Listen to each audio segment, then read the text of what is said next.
أعوذ بالله من الشيطان الرجيم. بسم الله الرحمن الرحيم.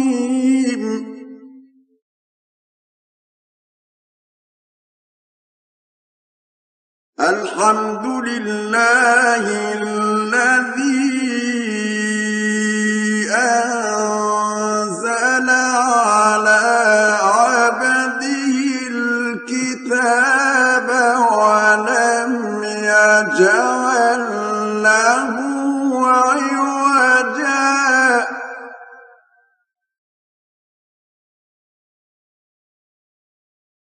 قيما لينذر بأسا شديدا من لدنه ويبشر المؤمنين الذين يعملون الصالحات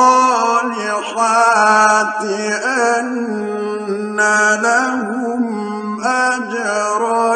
حسنا ماكثين فيه أبدا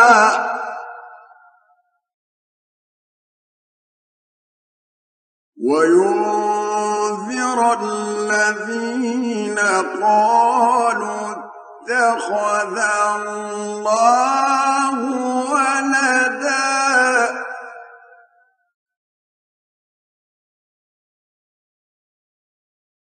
ما لهم به من علم ولا لآبائهم كبرت كلمة تخرج من أفواههم إن يقولون إلا كذبا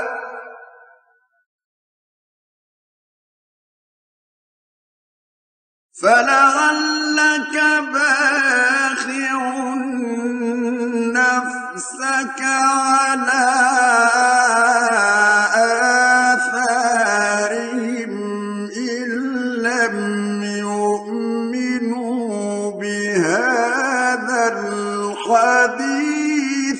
أسفا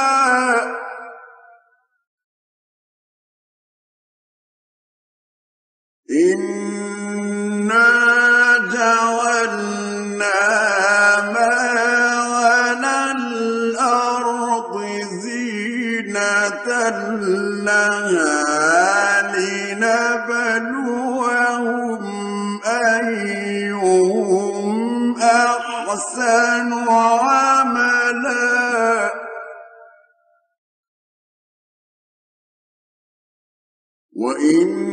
وإنا لجاعلون ما عليها صعيدا جرزا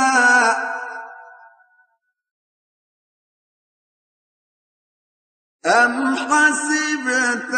أن أصحاب الكهف والرقيم كانوا من آياتنا عجبا أم حسبت أن أصحاب الكهف والرقيم كانوا من آياتنا عجبا إذ أوى الفتية إلى الكهف فقالوا ربنا آتنا من لدنك رحمة وهيئ لنا من أمرنا رشدا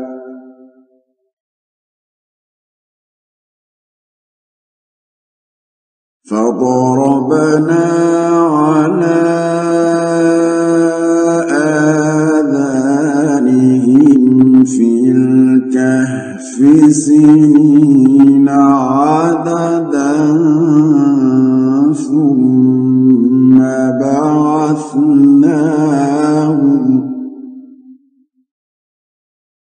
ثم بعثناهم لنعلم أي الحزبين أحصى لما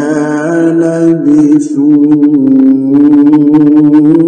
أمدا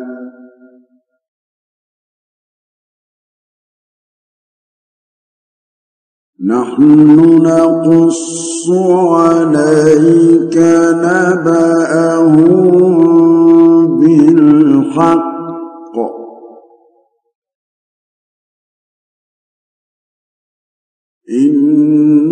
إنهم فتية آمنوا بربهم وزدناهم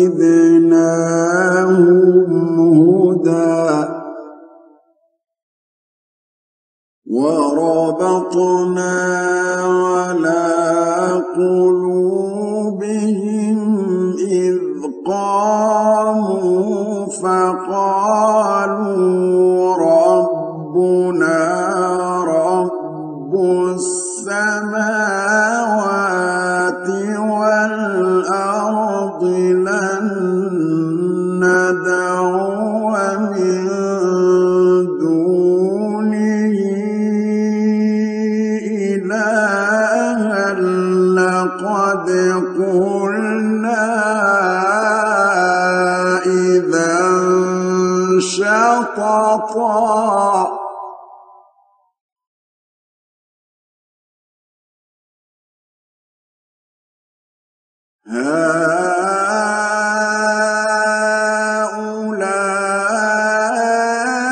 هؤلاء قومنا اتخذوا من دونه آلهة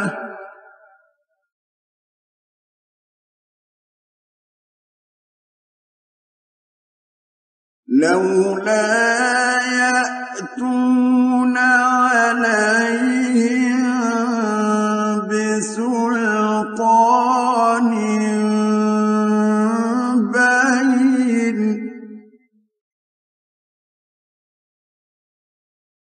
فمن أظلم ممن افترى على الله كذبا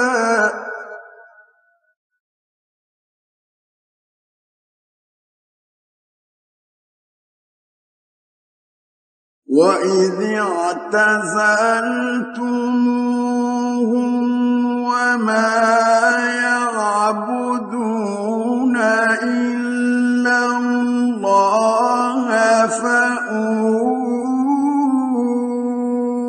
إلى الكهف ينشر لكم ربكم من رحمته ويهيئ لكم من أمركم مرفقا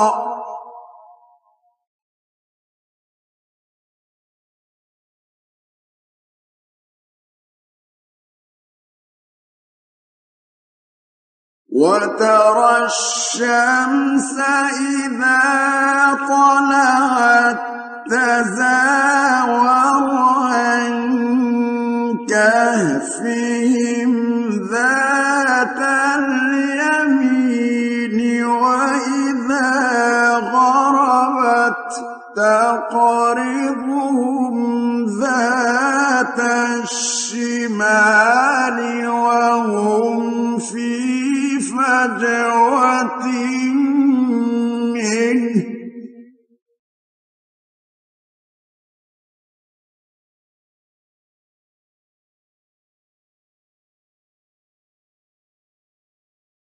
ذلك من آيات الله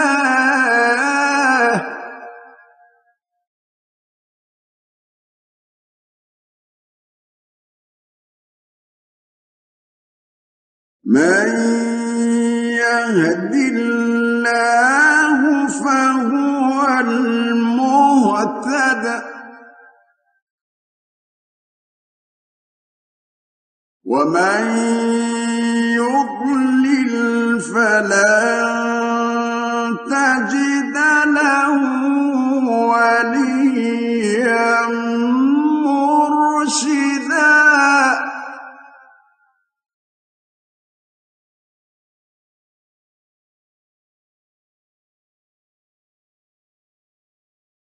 وتحسبهم أيقاظا وهم رقود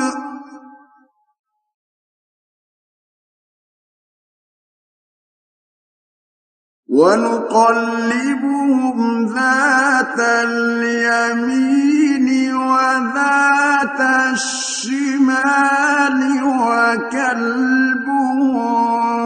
باسط ذراعيه بالوصيد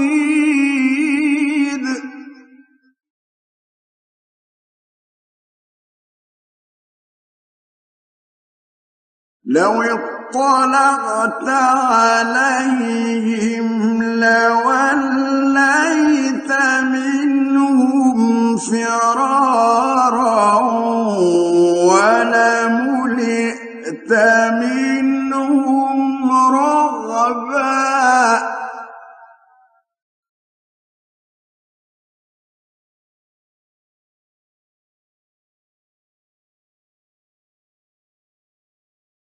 وكذلك بعثناهم ليتساءلوا بينهم قال قائل منهم كم لبثتم قالوا لبثنا يوما أو بعض يوم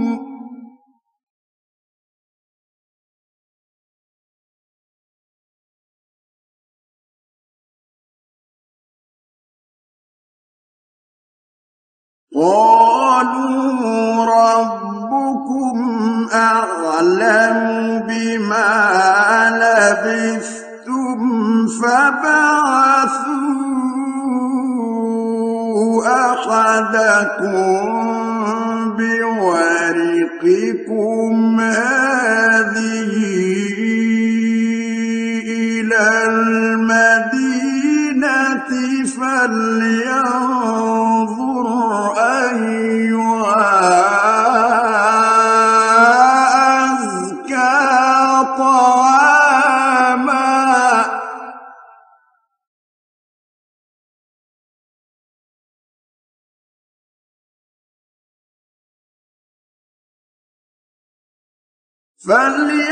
فلينظر أيها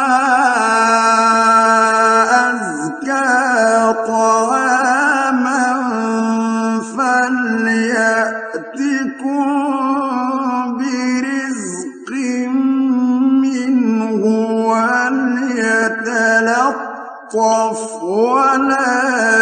يشعرن بكم أحدا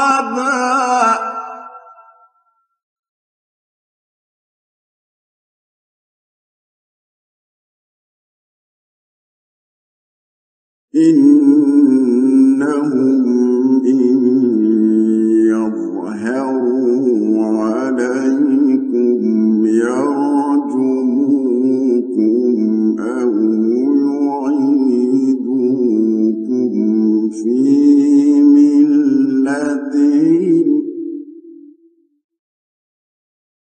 أو يعيدوكم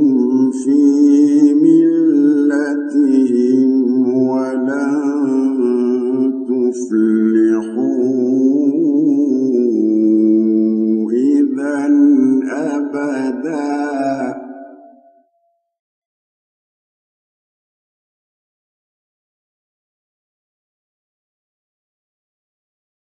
وكذلك أعثرنا عليهم ليعلموا أن وعد الله حق وأن الساعة لا ريب فيها.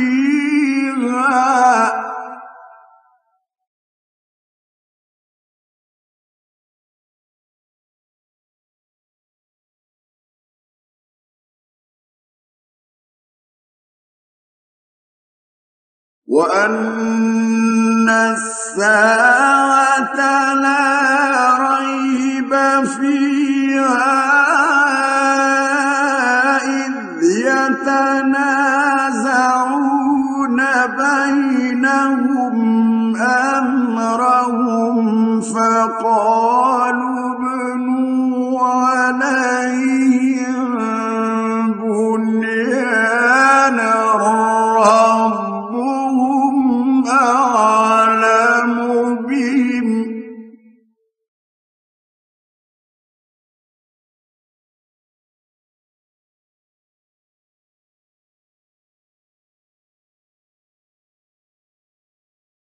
قال الذين غلبوا على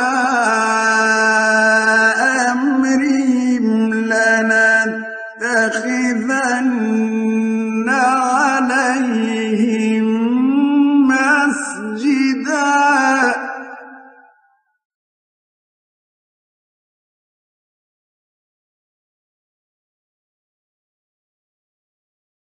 سيقولون ثلاثة رابعهم كلبهم ويقولون خمسة سادسهم كلبهم رجما بالغيب ويقولون سبعة وثامنهم كلبهم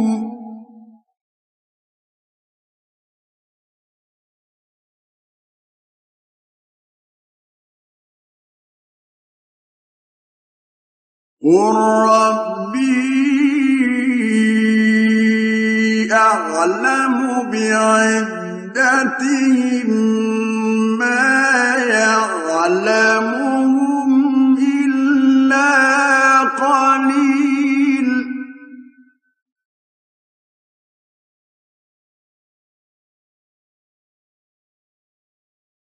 فلا تمار فيهم إلا مراء ظاهرا ولا تستفت فيهم منهم أحدا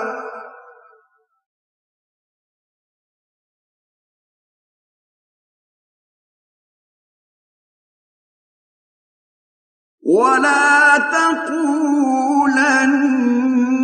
لشيء إني فاعل ذلك غدا إلا أن يشاء الله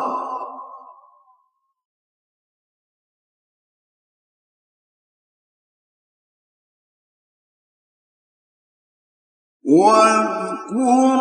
ربك إذا نسيت وقل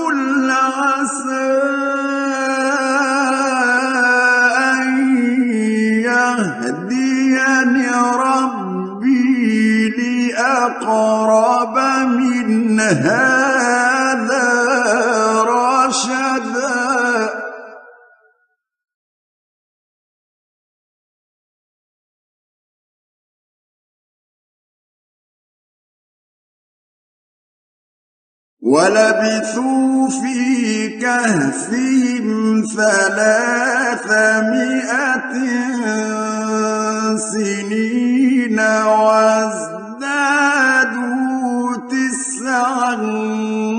قل الله أعلم بما لبثوا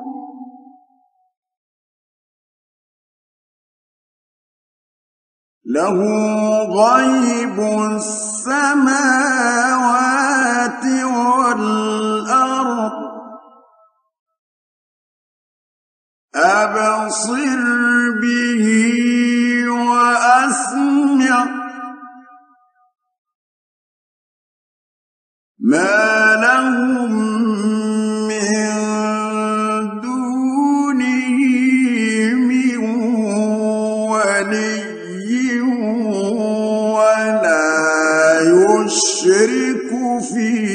حكمه أحدا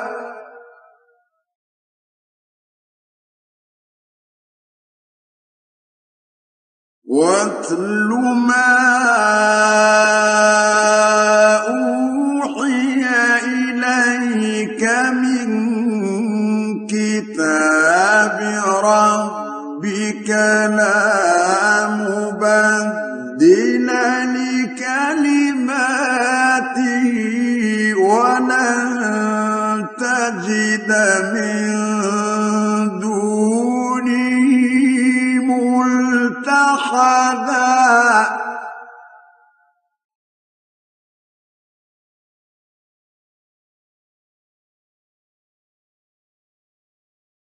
واصبر نفسك مع الذين يدعون ربهم بالغداة والعشي يريدون وجهه ولا تعد عيناك عنهم تريد زينة الحياة الدنيا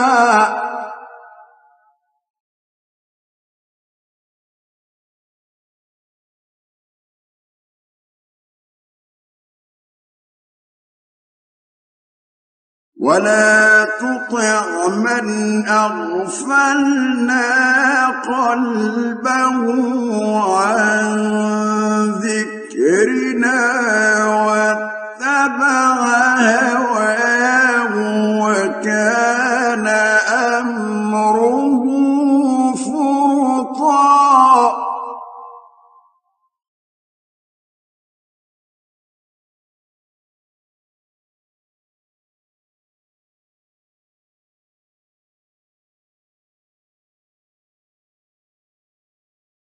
وقل الحق من ربكم فمن شاء فليؤمن ومن شاء فليكفر إنا أعتدنا للظالمين نارا أحاط بهم سرادقها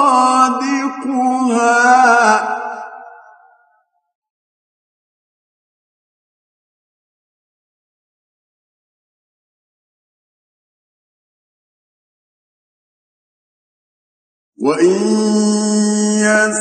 يستغيثوا يغاثوا بماء كالمهل يشوي الوجوه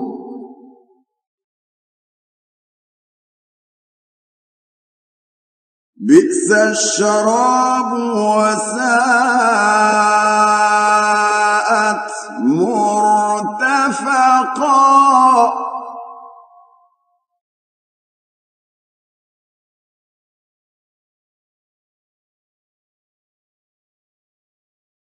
إن الذين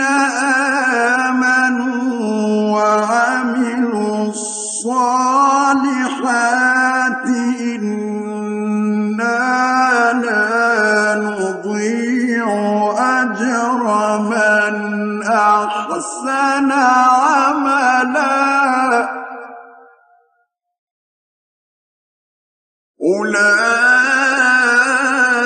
أولئك لهم جنات عدن تجري من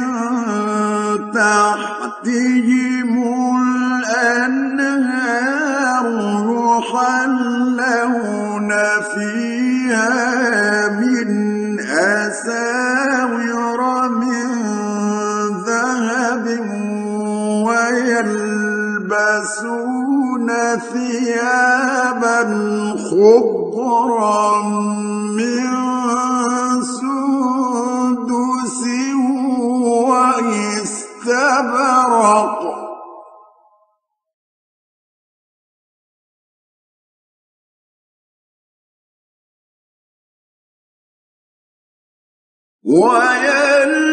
ويلبسون ثيابا خضرا من سندس واستبرق متكئين فيها على الأرائك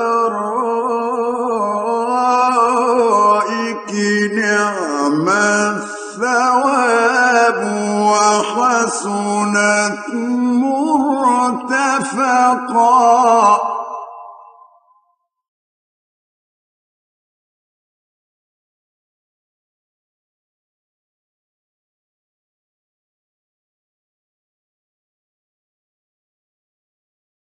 واضرب لهم مثلا رجلين جعلنا لأحدهما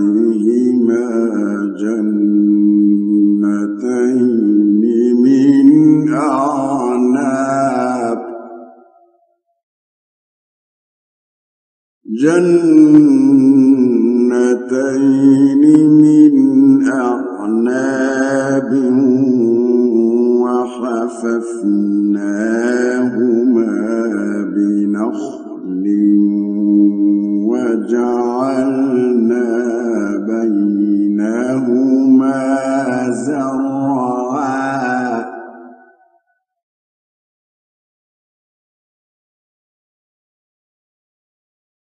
كلتا الجنتين آتت أكلها ولم تظلم منه شيئا وفجرنا خلالهما نهرا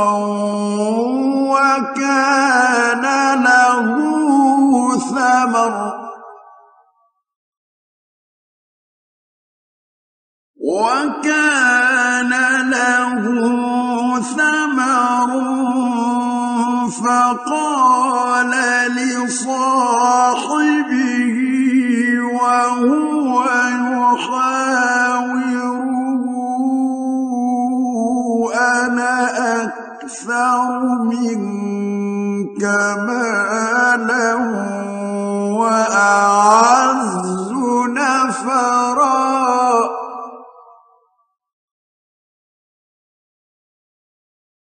ودخل جنته وهو ظالم لنفسه قال ما أظن أن تبيد هذه أبدا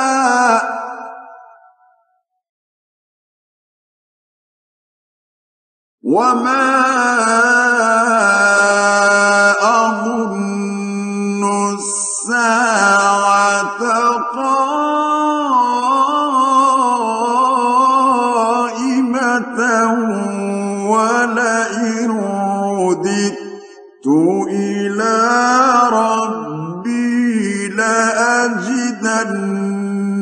خيرا منها منقلبا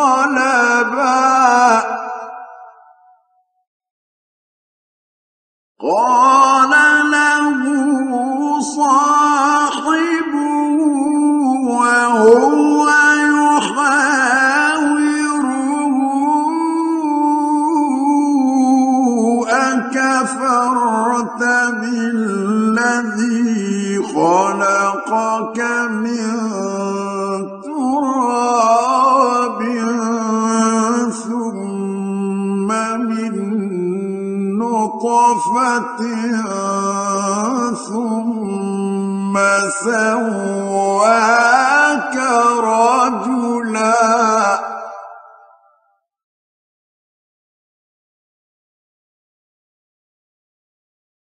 لكن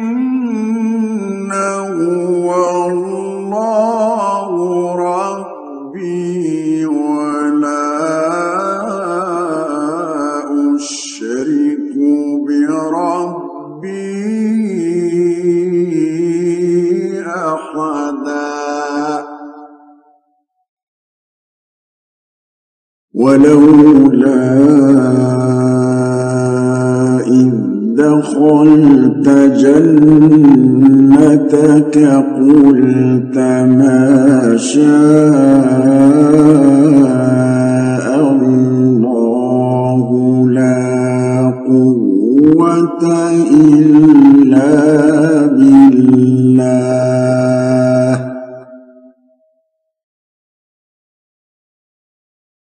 إن ترني أنا أقل منك مالا وولدا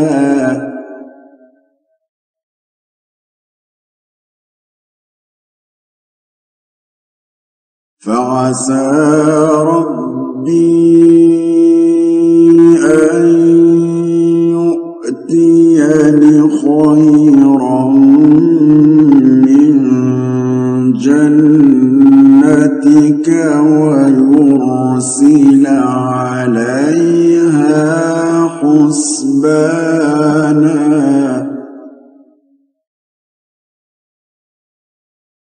ويرسل عليها حسبانا من السماء فتصبح صعيدا زلقا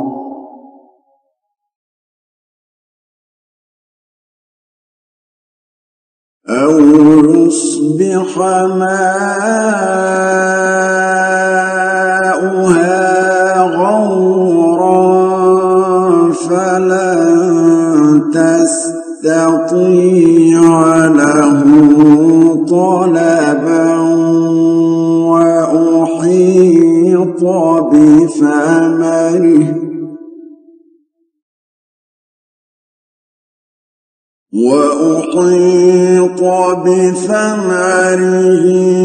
فأصبح يقلب كفيه على ما أنفق فيها وهي خاوية على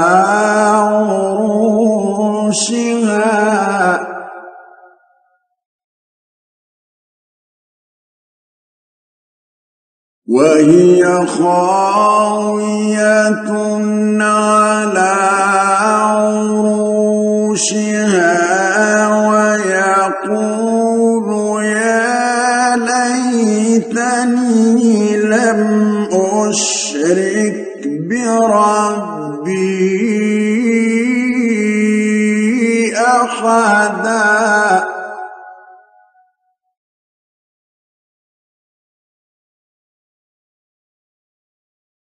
ولم تكن له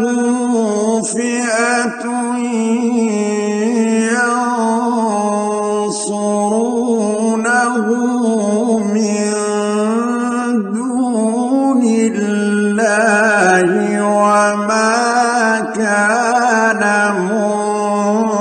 منتصرا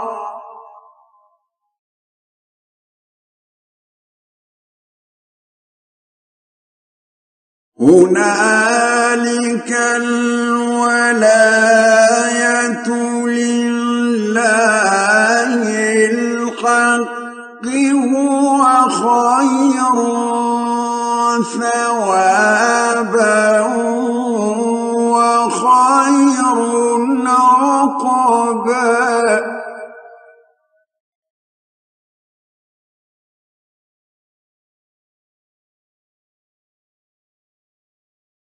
واضرب لهم مثل الحياة الدنيا كماء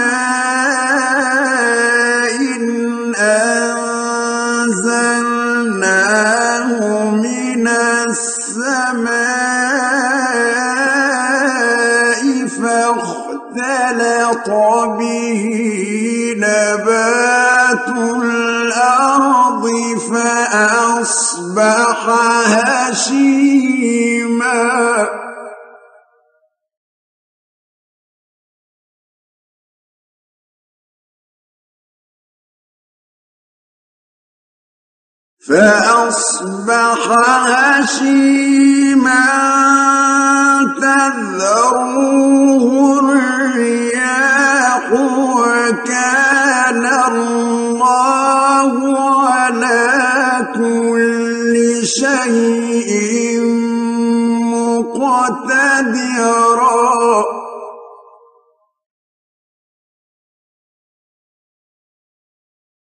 المال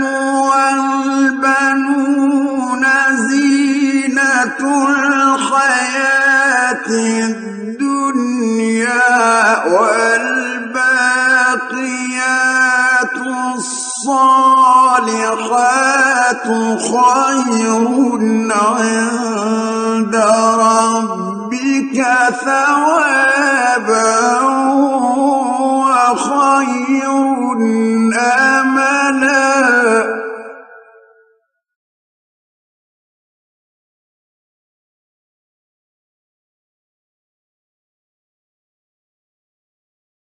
ويوم نسير الجبال وترى الأرض بارزة وحشرناهم فلم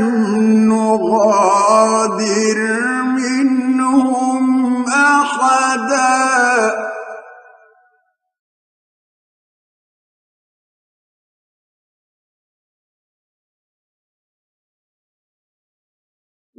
وعرضوا على ربك صفا لقد جئتمونا كما خلقناكم أول مرة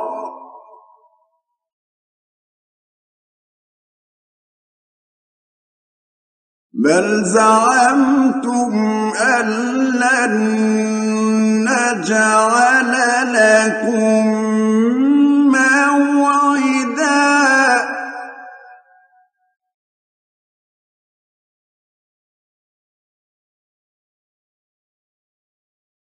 ووضع الكتاب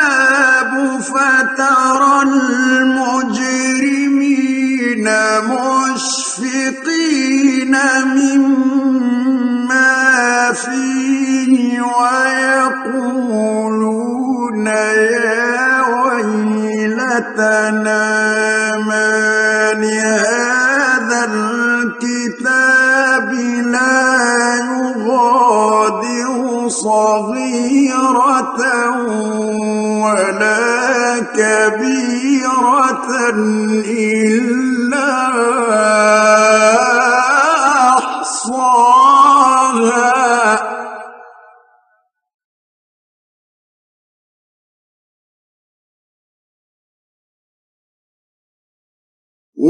ووجدوا ما عملوا حاضرا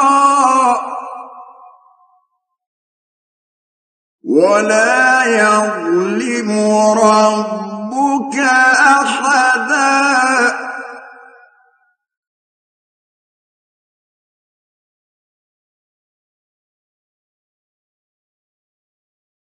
وإذ قلنا للملائكة اسجدوا لآدم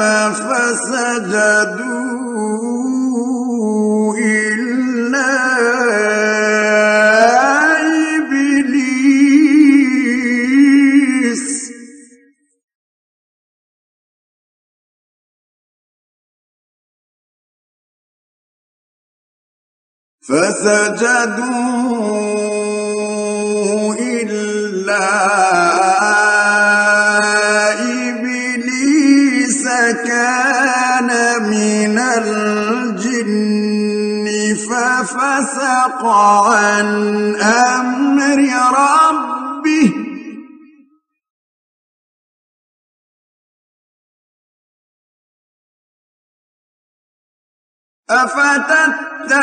أفتتخذونه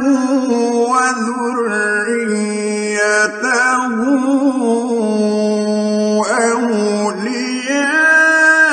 أولياء من دوني وهم لكم عدو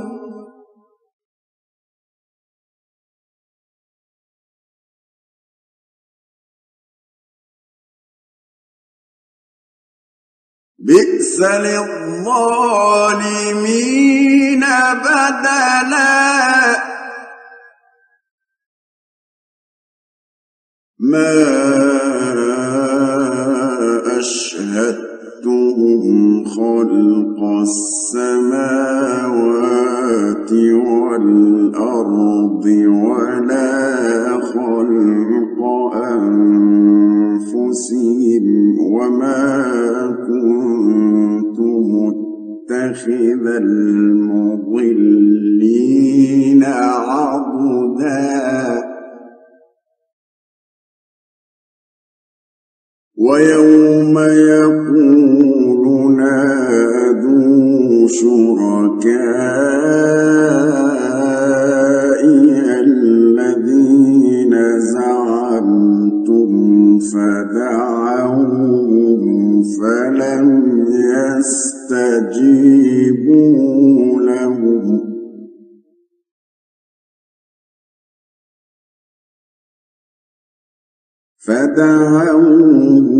فلم يستجيبوا لهم وجعلنا بينهم موبقا ورأى المجرمون النار فظنوا أنهم واقعوها ولم يجدوا عنها مصرفا ولقد صرفنا في هذا القرآن للناس من كل مثل وكان الإنسان أكثر شيء جدلا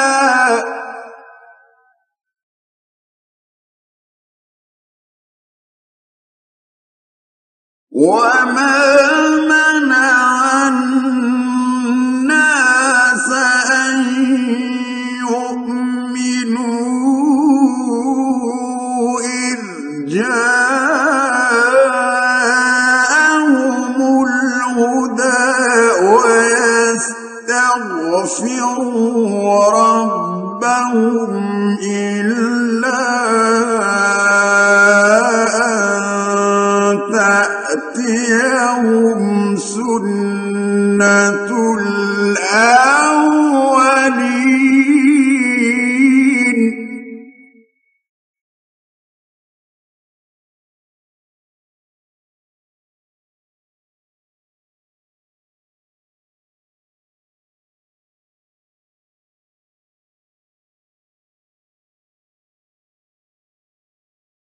إلا أن تأتيهم سنة الأولين أو يأتيهم العذاب قبلا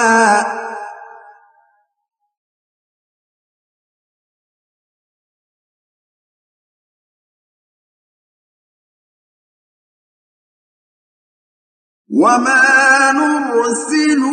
المرسلين إلا مبشرين ومنذرين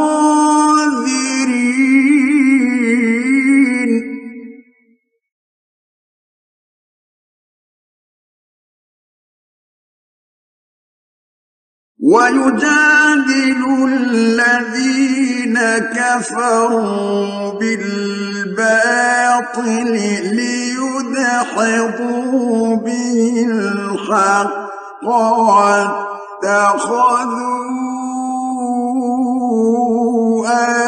آياتي وما أنذروا هزوا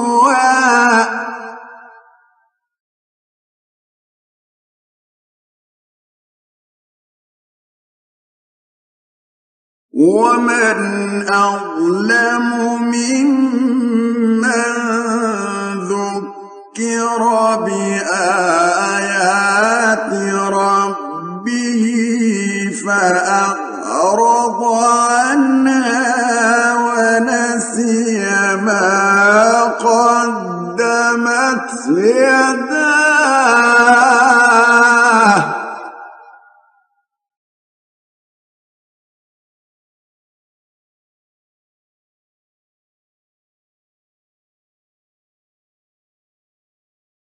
ونسي ما قدمت يداه إنا جعلنا على قلوبهم أكنة أن يفقهوا وفي آذانهم وقرا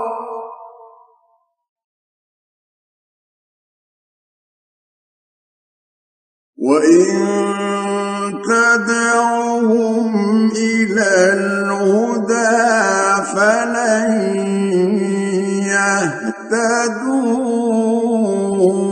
إذا أبدا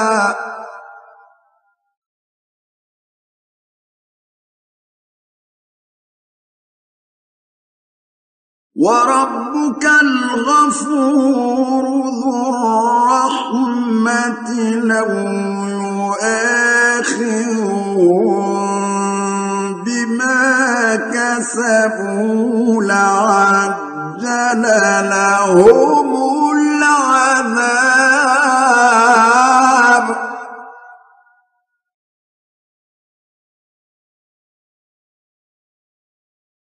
بل لهم موعد لن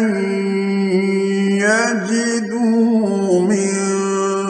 دونه موئلا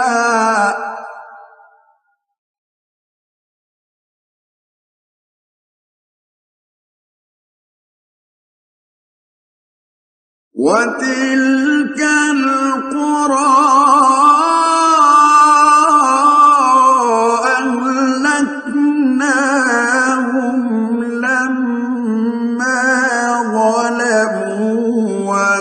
وجعلنا لمهلكهم موعدا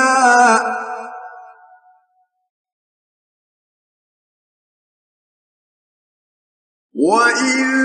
قال موسى لفتاه لا أبرح حتى أبلغ مجمع البحرين أو أمضي حقبا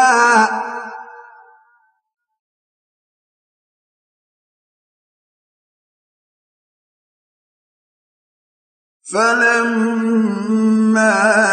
بلغا مجمع بينهما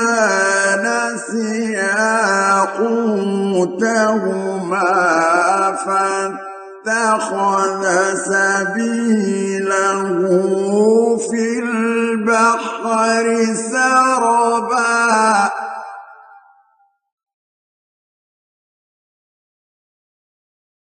فلما جاوزا قال لفتاه آتنا غداءنا لقد لقينا من سفرنا هذا نصبا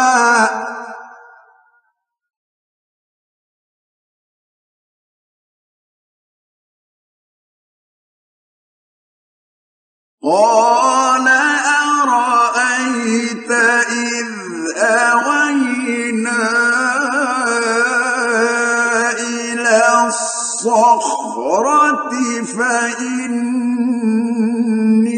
نسيت الحوت وما أنسانيه إلا الشيطان أن أذكره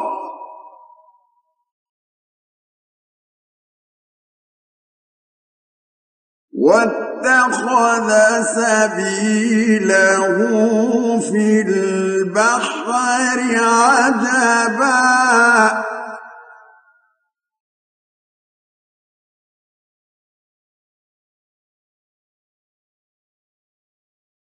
قال ذلك ما كنا نبغ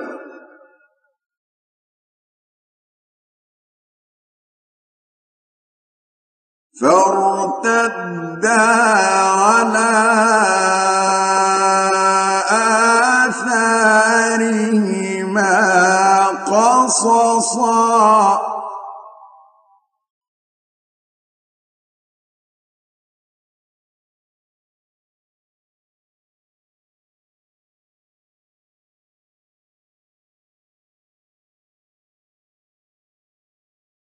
فوجدا عبدا من عبادنا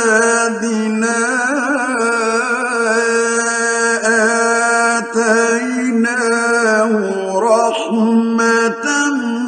من عندنا وعلمناه من لدنا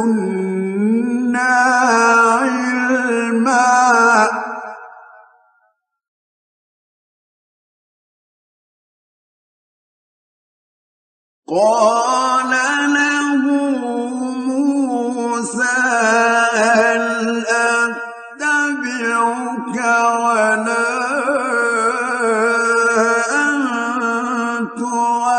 تعلمني مما علمت رشدا قال إنك لن تستطيع معي صبرا وكيف تصبر على ما لم تحط به خبرا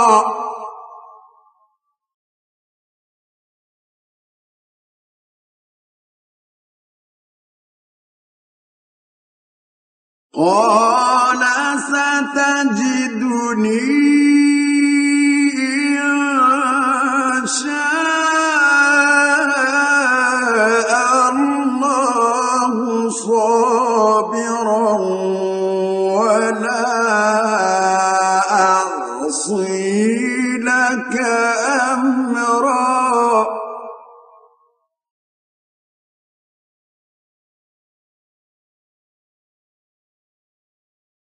قال فإن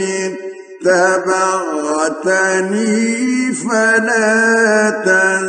تسألني عن شيء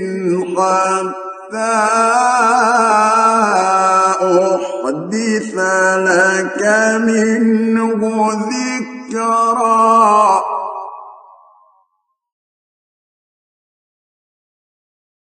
فانطلقا حتى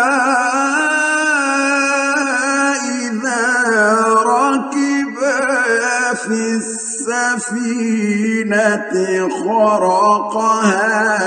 قال أخرقتها لتغرق أهلها لقد جئت شيئا إمرا.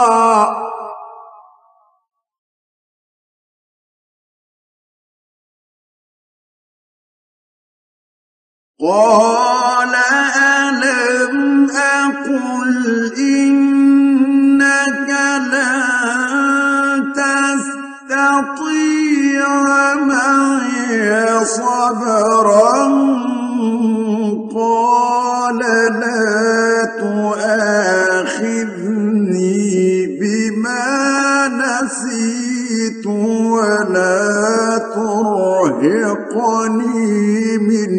أمري عسرا.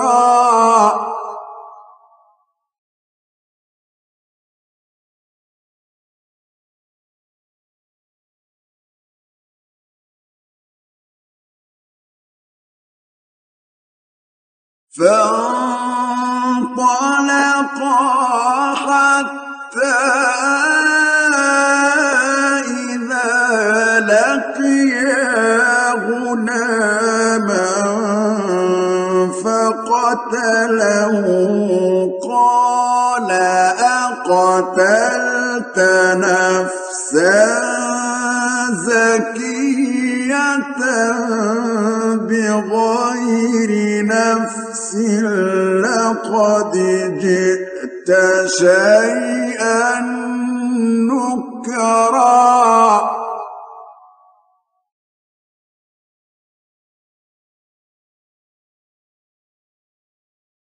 قال ألم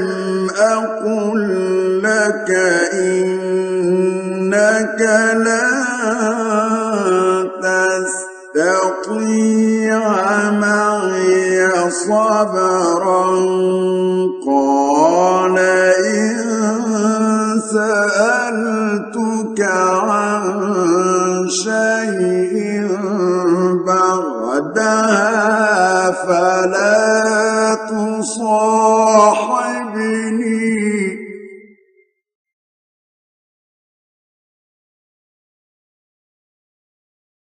قد بلغت من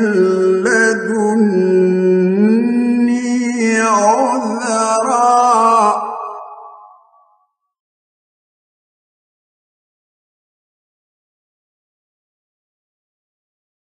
فانطلقا حتى إذا أتيا أهل قرية استطعما أهلها فأبوا أن يضيفوهما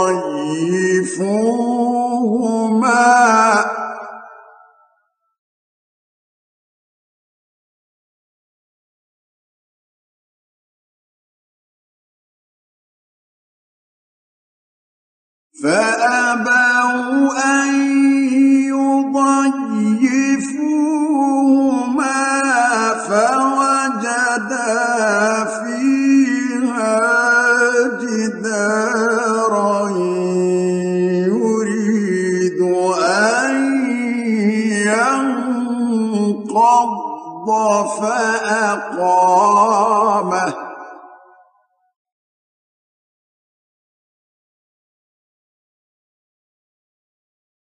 قال لو شئت لاتخذت عليه أجرا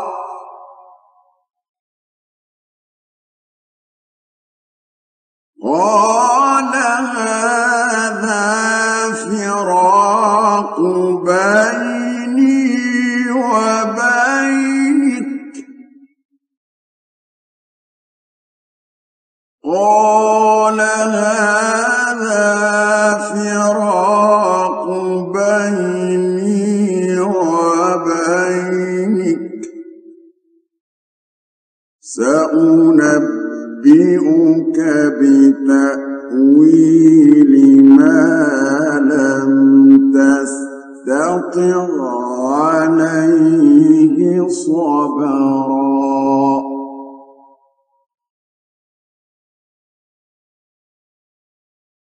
أما السفينة فكانت لمساكين يعملون في البحر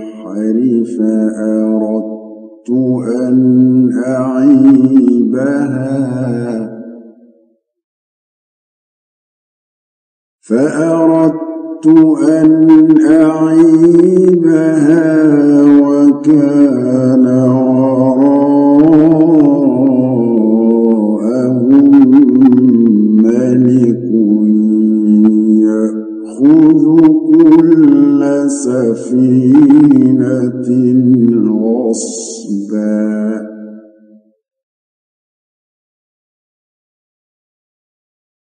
وأما الغلام فكان أبواه مؤمنين فخشينا أن يرهقهما طغيانا وكفرا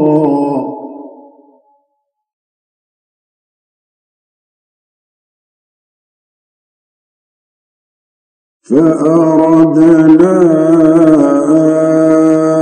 أن يبدلهما ربهما خيرا منه زكاة وأقرب رحما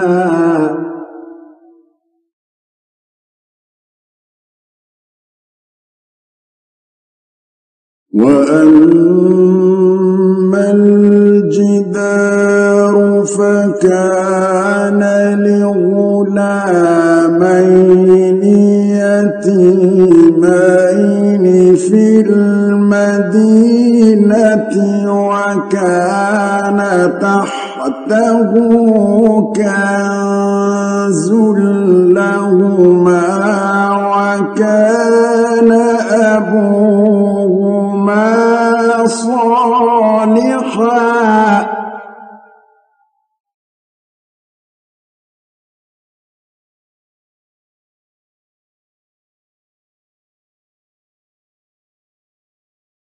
وكان تحته كنز لهما وكان أبوهما صالحا فأراد ربك أن يبلغا أشدهما ويستخرجا كنزهما رحمة من ربك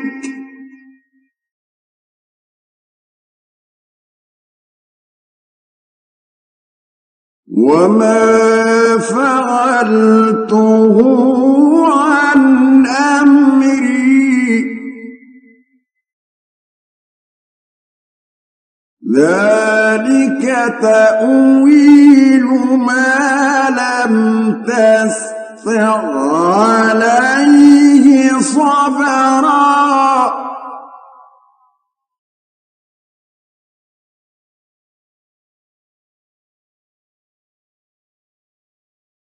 ويسألونك عن ذي القرنين قل سأتلو عليكم منه ذكرا إنا مكنا له في الأرض وآتيناه من كل شيء سببا فأتبع سببا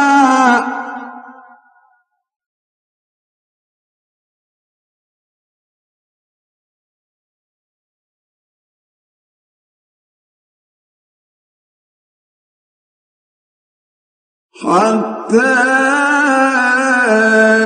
إذا بلغ مغرب الشمس وجدها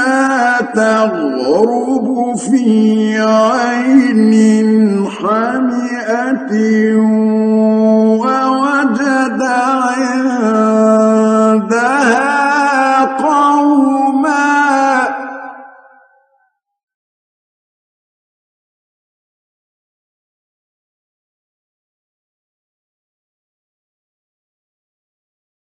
ووجد عندها قوما قلنا يا ذا القرنين إما أن تعذب وإما أن تتخذ فيهم حسنا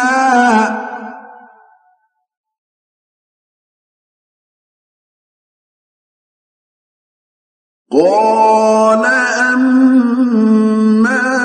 من ظلم فسوف نعذبه ثم يرد إلى ربه فيعذبه عذابا نكرا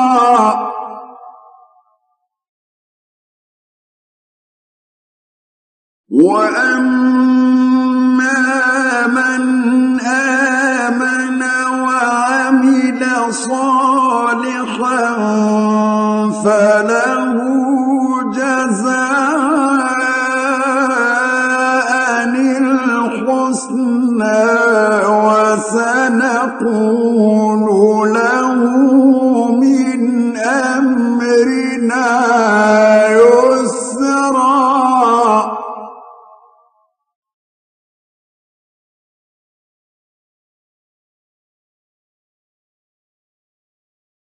ثم أتبع سببا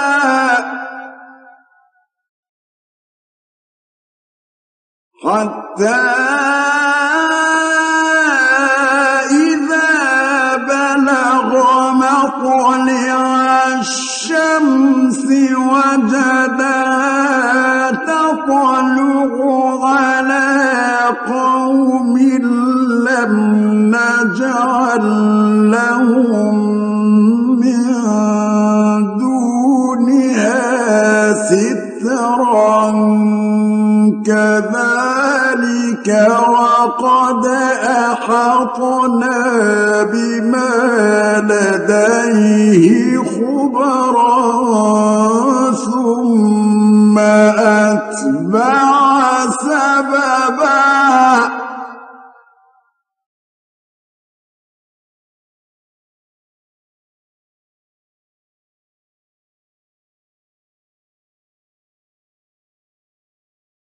حتى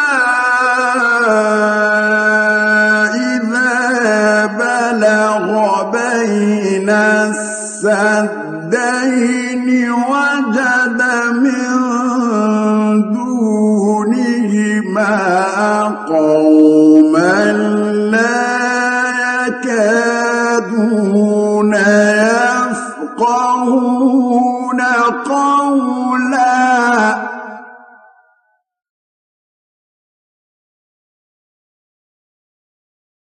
قالوا يا ذا القرنين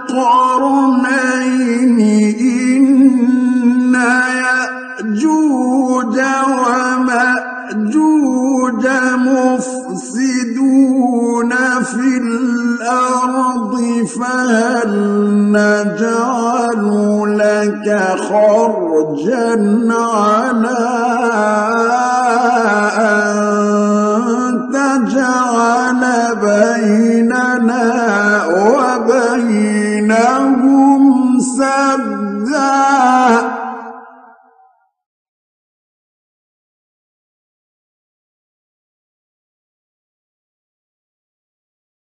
قال ما مكني فيه ربي خير فأعينوني بقوة أجعل بينكم وبينهم ردما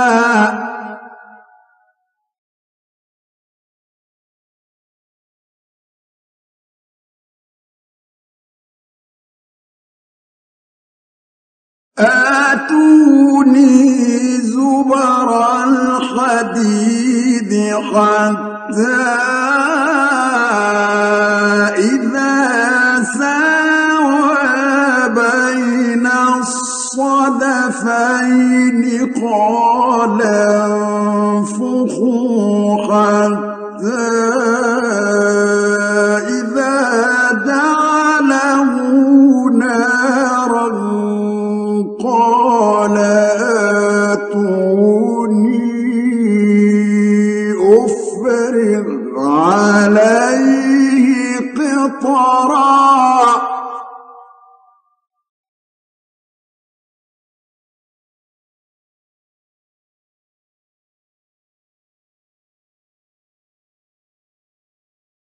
فما استطاعوا أن يظهروا وما استطاعوا له نقبا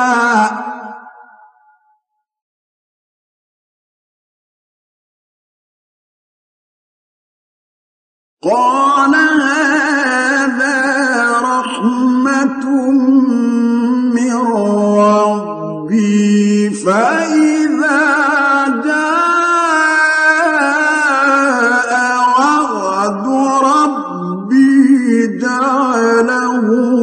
دكا وكان وعد ربي حقا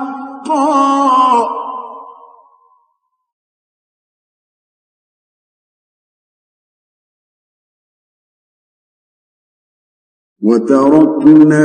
بعضهم يومئذ يموج في بعض ونفخ في الصور فجمعناهم جمعا وعرضنا جهنم يومئذ للكافرين عرضا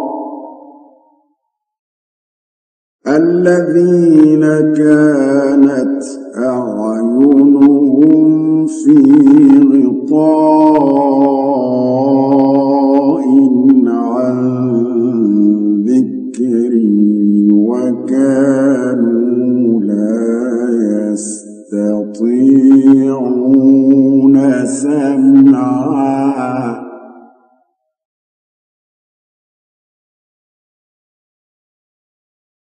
أفحسب الذين كفروا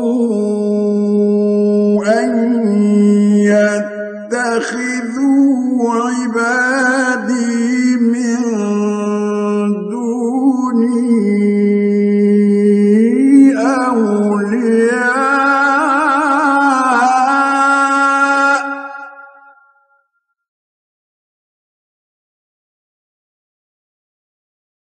إنا أعتدنا جهنم للكافرين نزلا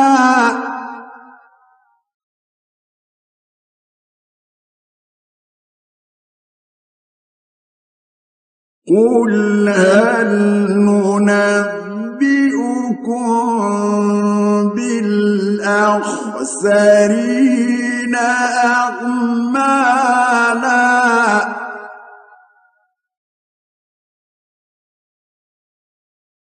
الذين ضل سعيهم في الحياة الدنيا وهم يحسبون أنهم يحسنون صنعا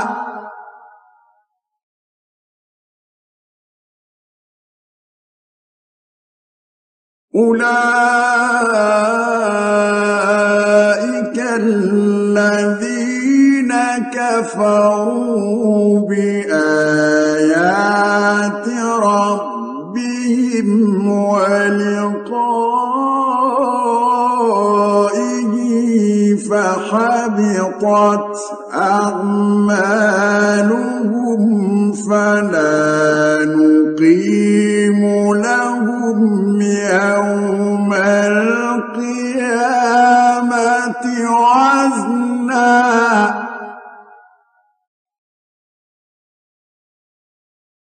ذلك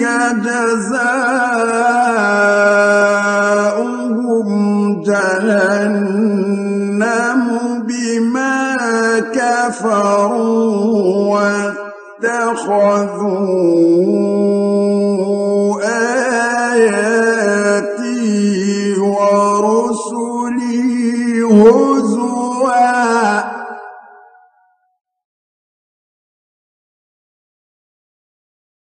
إن الذين آمنوا وعملوا الصالحات كانت لهم جنات الفردوس نزلا خالدين فيها لا يبغون عنها حولا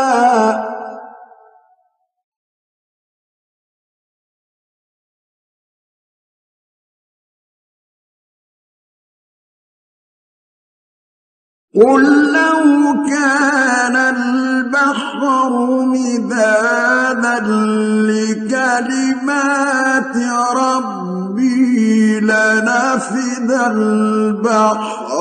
قبل أن تنفد كلمات ربي ولو جئنا بمثله مددا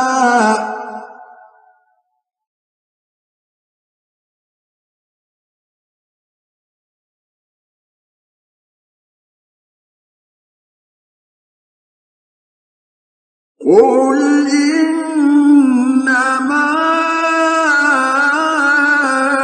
أنا بشر مثلكم يوحى إلي أنما إلهكم إله واحد